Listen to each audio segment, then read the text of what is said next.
কবিগুরু রবীন্দ্রনাথ ঠাকুরের লেখা উৎসব। দুন্ধুবি বেজে ওঠে ডিম ডিম রবে, সাঁওতাল পল্লীতে উৎসব হবে। পূর্ণিমা চন্দ্রের জ্যোৎস্না ধারায় সান্ধ্য বসুন্ধরা তন্দ্রা হারায়।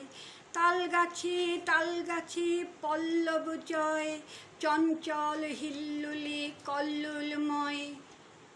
আম্রের মঞ্জরি গন্ধ বিলায়, চম্পার সৌরভ শূন্যে মিলায়। দান করে কুসুমিত কিংশুক বন, সাঁওতাল কন্যার কর্ণভূষণ। অতি দূর প্রান্তরে শৈলচূড়ায়, মেঘেরা চিনাংশুক পতাকা উড়ায়। ওই শুনি পথে পথে হৈ হৈ ডাক, বংশীর সুরে তালে বাজে ঢোল ঢাক। নন্দিত কণ্ঠের হাস্যের রোল, অম্বর তলে দিল উল্লাস দোল।